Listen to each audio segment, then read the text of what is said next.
Assalamualaikum warahmatullahi wabarakatuh. Perkenalkan, nama saya Hamina dari Prodi Agribisnis dengan NIM 09105809210111, mata kuliah perilaku konsumen yang diampu oleh Ibu Hamriani Sari SPD MPD.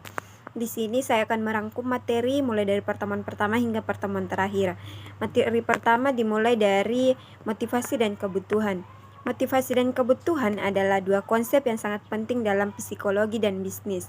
Motivasi adalah kekuatan internal yang mendorong seseorang untuk bertindak atau melakukan sesuatu. Sedangkan kebutuhan adalah ketidakpuasan yang membuat seseorang ingin mencari cara untuk memenuhi kebutuhan tersebut. Untuk meningkatkan motivasi dan memenuhi kebutuhan, ada beberapa strategi yang dapat dilakukan seperti memberikan penghargaan, pelatihan, kebebasan, dan umpan balik. Dalam bisnis, memahami motivasi dan kebutuhan karyawan sangat penting untuk meningkatkan kinerja dan produktivitas perusahaan. Memahami motivasi dan kebutuhan seseorang dapat membantu kita untuk menjadi lebih efektif dan dalam mencapai tujuan dan membantu karyawan menjadi lebih terstimulasi dalam termotivasi dan bekerja.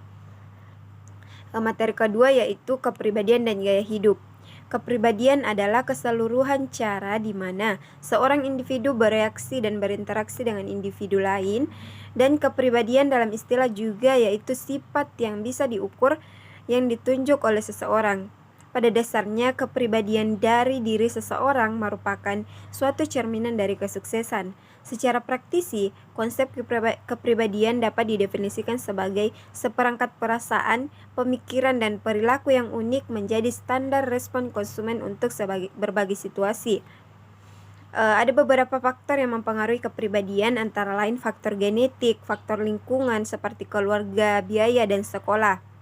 Gaya hidup didefinisikan sebagai cara hidup yang diidentifikasikan oleh bagaimana orang menghabiskan waktu atau aktivitas, apa yang mereka anggap penting dalam lingkungannya atau ketertarikan, dan apa yang mereka pikirkan tentang diri mereka sendiri dan juga di dunia sekitarnya atau pendapat mereka. Gaya hidup hanyalah salah satu cara pengelompokan konsumen secara fisiografis. Gaya hidup pada prinsipnya adalah bagaimana seseorang menghabiskan waktu dan uangnya. Ada orang yang senang mencari hiburan bersama kawan-kawannya, ada orang yang menyendiri, pergi bersama keluarga, berbelanja, melakukan aktivitas dinamis, dan ada pula yang memiliki waktu luang dan uang berlebih untuk kegiatan sosial dan keagamaan. Jenis gaya hidup. Yang pertama yaitu fungsionalis, merupakan gaya hidup di mana seseorang menghabiskan uang untuk hal-hal penting. Yang kedua yaitu nurturesuda atau dan berpendapatan rendah, merupakan gaya hidup di mana seseorang berfokus kepada hal-hal yang penting, contohnya membesarkan anak, membangun rumah tangga, dan berhubungan dengan nilai-nilai kekeluargaan. Yang ketiga yaitu aspires. Di sini fokus terhadap menikmati gaya hidup tinggi dengan membelanjakan sejumlah uang di atas rata-rata untuk barang-barang berstatus, khususnya tempat tinggal. Yang keempat yaitu experientalias. Di sini mampu membelanjakan jumlah di atas rata-rata terhadap barang yang sifatnya hiburan, hobi, dan kesenangan. Selanjutnya yaitu sukeder, rumah tangga yang mapan atau memiliki rentan usia setengah baya dan berpendapatan tinggi. Terakhir yaitu subsistem, singkat sosial ekonomi rendah dengan persentase kehidupan pada kesejahteraan di atas rata-rata. Materi ketiga yaitu perspektif konsumen, di mana pengetahuan konsumen adalah semua informasi yang dimiliki konsumen mengenai berbagai macam produk dan jasa, serta pengetahuan lainnya yang berkaitan dengan produk jasa tersebut dan informasi yang berhubungan dengan fungsinya sebagai konsumen. Persepsi adalah proses di mana kita memilih, mengatur, dan menerjemahkan masukan informasi untuk menciptakan gambaran dunia yang berarti. Persepsi tidak hanya tergantung pada rangsangan fisik, tetapi juga pada hubungan rangsangan terhadap bidang yang mengelilinginya dan kondisi dalam setiap diri kita. Masing-masing orang akan merespons secara berbeda terhadap objek yang sama.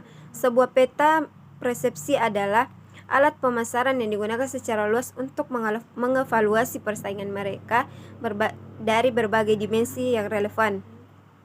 Jadi, persepsi konsumen biasanya muncul karena pengetahuan konsumen tentang barang tersebut. Pengetahuan konsumen adalah tingkat informasi yang dimiliki konsumen mengenai berbagai macam produk dan jasa, serta pengetahuan lainnya yang berkaitan dengan produk dan jasa tersebut, dan informasi yang berhubungan dengan fungsinya.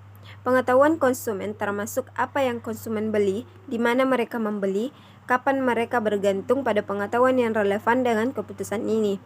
Dengan mengetahui tingkat pengetahuan, pemahaman, dan keyakinan konsumen tentang suatu produk yang dipasarkan, maka hal tersebut akan mempengaruhi perilaku pembelian konsumen dalam membeli produk.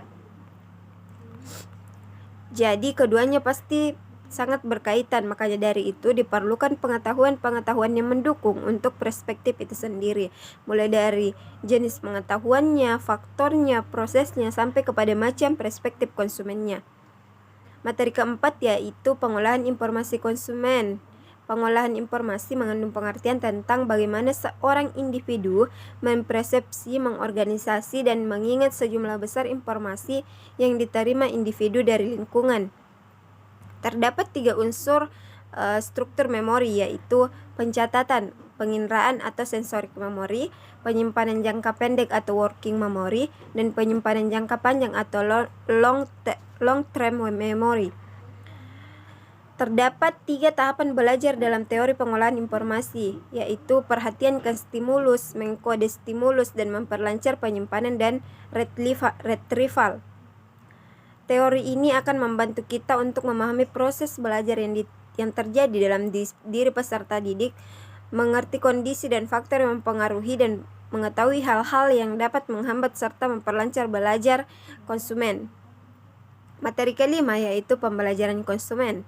Pembelajaran konsumen adalah suatu perubahan dalam perilaku yang terjadi sebagai hasil dari pengalaman masa lalu.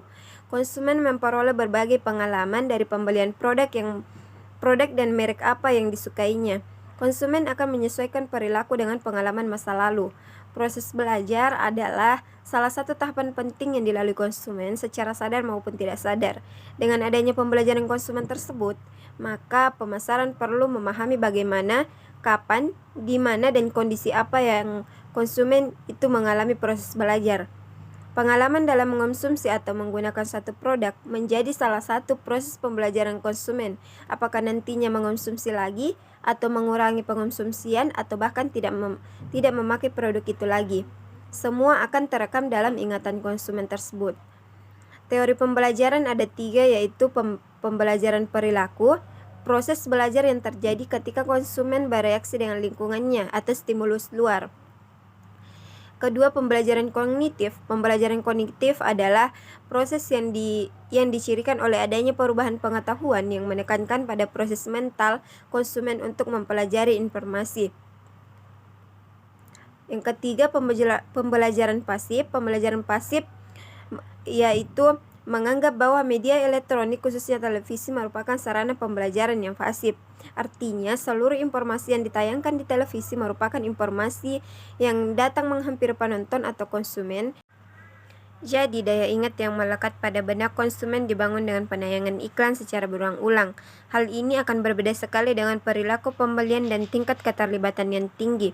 Konsumen akan mencari informasi atau iklan ketika kebutuhan mengevaluasinya dan menentukan pilihan. Jadi, pencairan informasi didahului oleh adanya kebutuhan.